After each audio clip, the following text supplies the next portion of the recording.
Salut YouTube, comment ça va aujourd'hui? Bienvenue à vous dans cette vidéo où on ne va pas parler de choses trop culturelles, mais plutôt de choses très posées. Alors pour commencer, vous l'avez remarqué, mais j'ai mis quelques petites guirlandes pour donner un côté un peu plus chaleureux. Ça change d'avant, hein, parce que il y avait ce bonsaï qui donnait ce côté assez morbide dans le décor, et j'appréciais pas trop. De ce fait, je trouve que ce changement donne un côté beaucoup plus amical par rapport à avant, même s'il y a encore quelques petits détails à fignoler, comme par exemple ce tableau qui reflète parfaitement la lumière et qui est un petit peu dérangeant mais pas trop non plus. Bon alors, sinon à part ça, aujourd'hui on va parler pour commencer de la greffe de cheveux, savoir où ça en est qu'il y a une nette évolution ou pas du tout. Ensuite dans un second temps, on parlera d'une histoire qui m'est arrivée récemment et qui est juste incroyable, il fallait que je vous la partage et bien évidemment on terminera avec un petit point sur la chaîne et sur les vidéos en général. Alors cette greffe de cheveux, est-ce que j'en suis satisfait? Carrément. Alors je dois vous avouer que l'évolution est lente mais elle est visible. Bon alors c'est pas non plus hyper flagrant dans le sens où vous voyez l'évolution de mes cheveux normaux par rapport à mes greffons. On voit qu'il y a quand même une certaine différence. Et ça s'explique par plusieurs choses, notamment la première c'est que les greffons tombent à un moment, à partir de 1 mois après l'opération, les greffons commencent à tomber. Puis il y a la véritable repousse qui va durer plusieurs mois et pour vous dire ça va durer environ 1 année avant de voir des résultats définitifs et clairement marquants. Même si la clinique prétend que 5 mois après l'opération, tu ne devrais plus voir de différence entre tes greffons et les cheveux normaux, eh bien disons qu'il faut quand même compter 1 année pour ne plus rien voir en fait. Tout ça pour vous informer que je suis vraiment satisfait et c'est pas pour faire de la pub ni pour me voiler la face, hein, parce que c'est clair que je m'attendais pas à avoir des résultats directs, pas du tout. Mais pour l'instant, franchement, ça ne me fait même plus l'effet d'avant où je me regardais dans le miroir et je me disais merde, c'est quoi cet espace vide sur mon crâne? Il faut que je change ça, il faut que je fasse un truc quoi. Là, ça ne me le fait plus, donc franchement, c'est un poids en moins sur mes épaules et ça me fait vraiment plaisir. Pour ceux d'entre vous maintenant qui se posent des questions par exemple sur le shampoing que j'utilise, sur les soins que je fais ou peu importe, je vous laisse l'espace commentaire pour poser vos questions et maintenant on passe à la seconde partie de la vidéo qui est la fameuse histoire. Alors pour bien faire les choses, il faut remonter jusqu'à juillet de l'année passée. J'avais terminé mes examens et j'attendais les résultats. Malheureusement, lorsqu'ils sont arrivés chez moi, eh bien je me suis rendu compte qu'il manquait 2 points pour que je continue mon cursus scolaire, donc il a fallu que je fasse un choix. J'avais 2 solutions qui se feraient à moi. La première c'était de refaire 1 année, donc en gros je refaisais exactement ce que j'avais étudié pendant 1 année, mais disons que j'étais pas forcément chaud, surtout que si j'attendais quelques temps, eh bien je pouvais rentrer dans la faculté que je souhaitais sans forcément avoir fait cette école. Et là vous vous demandez sûrement pourquoi je l'ai faite alors cette école. Eh bien c'est simplement pour gagner du temps. Parce que pour rentrer dans une faculté, t'es pas forcément obligé d'avoir fait une passerelle. Non, pas du tout. Tu dois simplement avoir fait une maturité professionnelle, un CFC, tu dois avoir de l'expérience de travail, et si t'as quelques notions en plus dans les branches scientifiques, alors là c'est clairement un plus, et là t'as plus aucun problème. Il te faudra juste attendre tes 25 ans pour pouvoir entrer dans la faculté que tu choisis, et là c'est bon. Voilà, donc si t'as tous les papiers que je viens de te dire, et que t'as de l'expérience de travail,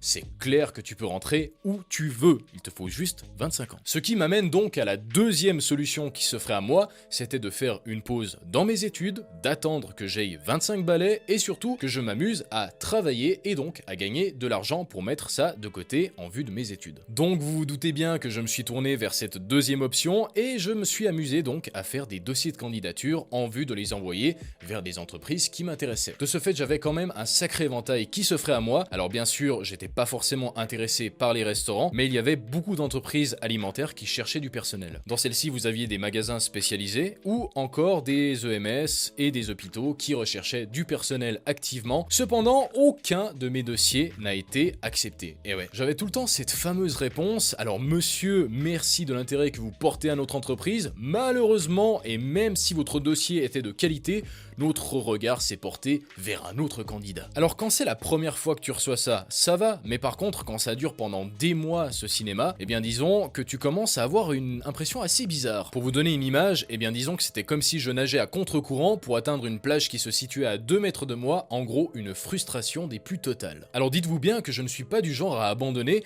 mais c'était quand même assez frustrant de recevoir que du négatif en termes de réponse, surtout que la période était quand même assez compliquée pour trouver du travail. Donc ça m'inquiétait quand même, et vint un jour très spécial où je surfe sur internet pour chercher un emploi et je tombe sur une entreprise qui était, mais vraiment, c'est le rêve. C'est une entreprise qui est incroyable. Je rêve de travailler là-bas depuis des années et là, il y avait un poste qui était en candidature et qui correspondait exactement à ce que je voulais. Donc, je me suis mis à écrire une lettre de motivation d'une qualité mais insoupçonnée. Jamais je n'ai fait ça pour une entreprise. Et là, je vous jure, j'ai eu une réponse plus que positive.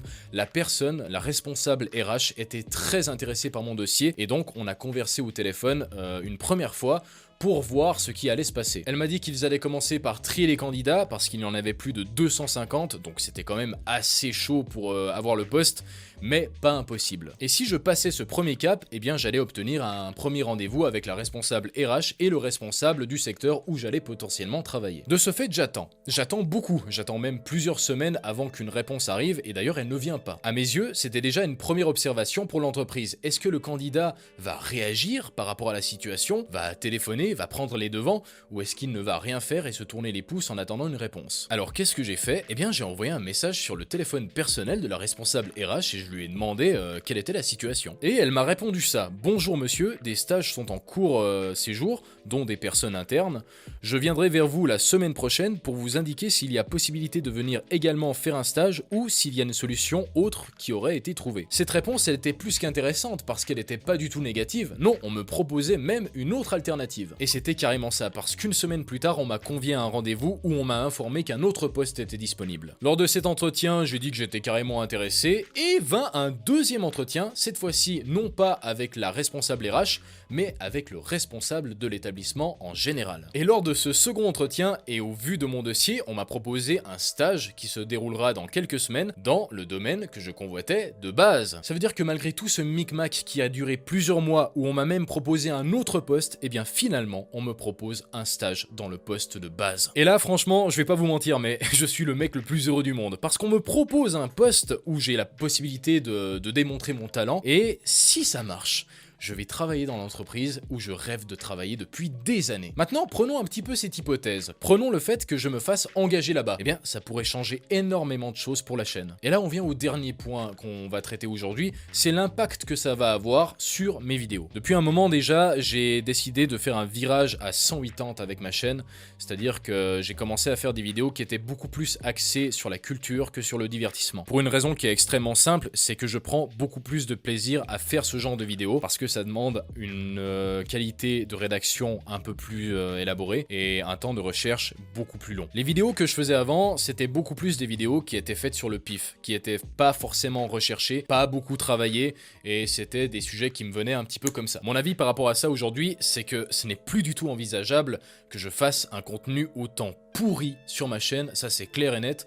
Parce que je dois vous avouer que YouTube de plus en plus ne me correspond plus du tout, surtout dans le domaine du divertissement. Je vous l'avais déjà dit, mais moi voir des personnes qui font de la vidéo réaction parce que c'est un contenu facile à faire, eh bien ça ne m'intéresse plus du tout. Et d'ailleurs je suis pas du tout le public, parce que c'est vraiment un truc qui est tourné pour des personnes qui ont 12-14 ans. En plus de ça, j'ai l'impression qu'à part JDG qui essaye de faire quand même du contenu extrêmement qualitatif en termes de divertissement, eh bien les autres ne me font plus du tout rire. Alors je sais pas si c'est parce que je deviens un vieux con, mais non, ils sont plus drôles à mes yeux. C'était cool au début parce que chacun était différent, on apportait un petit peu sa personnalité et c'était vraiment sympathique, mais après, eh bien tout le monde a commencé à faire la même chose et c'est devenu un peu chiant, ouais carrément. De ce fait, à l'heure actuelle, je ne regarde même plus ce genre de contenu, pour vous dire, je regarde vraiment des chaînes qui apportent quelque chose d'intéressant, tu vois. En gros, quand t'as regardé une vidéo, tu te dis waouh, j'ai appris un truc. Tout ça pour dire que je suis vraiment satisfait avec le virage que j'ai effectué sur ma chaîne. Et je prends mon pied à faire ce genre de vidéos, surtout dans mon studio, c'est d'une perfection, vous n'imaginez même pas, je peux passer des heures à écrire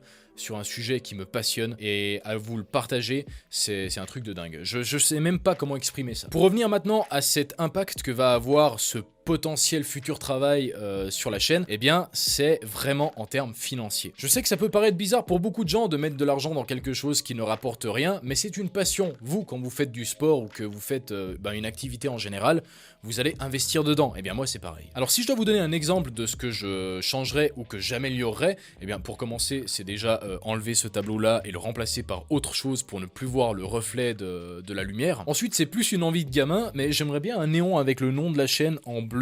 Ouais, alors c'est clairement pas du tout le truc le plus prioritaire, mais ouais, c'est un petit peu un petit cadeau que je me ferai un jour. Mais si je dois vous donner un exemple beaucoup plus intéressant de ce que j'achèterais, eh bien c'est un nouveau boîtier. Alors je dis pas, hein, le GH5 est parfait pour le studio et je ne vais pas du tout le changer, non, il reste là. Mais par contre, pour les vidéos en extérieur, que je n'ai jamais partagé d'ailleurs sur ma chaîne pour une simple et bonne raison, c'est parce que l'autofocus de cet appareil est à chier, tout simplement. Donc il me faut un appareil qui soit performant en vidéo et en photographie. Et bizarrement, il y en a un là dernièrement qui vient de sortir. Alors je vais pas du tout dire le nom parce que j'aimerais garder ça comme étant une énorme surprise le jour où ça arrivera. Mais ouais, le jour où ça arrive, eh bien disons qu'il faut vous préparer à voir de plus en plus de vidéos en extérieur. Parce que j'en fais, hein, attention, c'est des trucs que je garde pour moi, pour m'entraîner en vue justement du futur boîtier, du futur objectif et de tout ce qui va avec. Parce que là, le jour où je l'aurai, eh bien attendez-vous à voir des vidéos de qualité qui sont tournées en extérieur. Parce que oui, j'aimerais vous faire voyager. Il y a beaucoup de choses à voir en Suisse, hein. Ouais, c'est un super pays avec des super paysages et j'ai envie de vous partager tout ça. J'ai envie de vous donner envie de voyager dans mon pays. Et pour ça, il me faut un boîtier qui déboîte. Mais je vous en dis pas plus sur cette fabuleuse caméra que je convoite, tout simplement parce que je veux garder ça comme surprise pour la chaîne le jour où je l'aurai. J'en ferai une vidéo dédiée, mais pour l'instant, gardez juste cette information à l'esprit. Dans tous les cas, nous on se revoit la semaine prochaine dans une vidéo qui sera carrément beaucoup plus culturelle cette fois-ci. Alors d'ici là, portez-vous bien. Allez, ciao!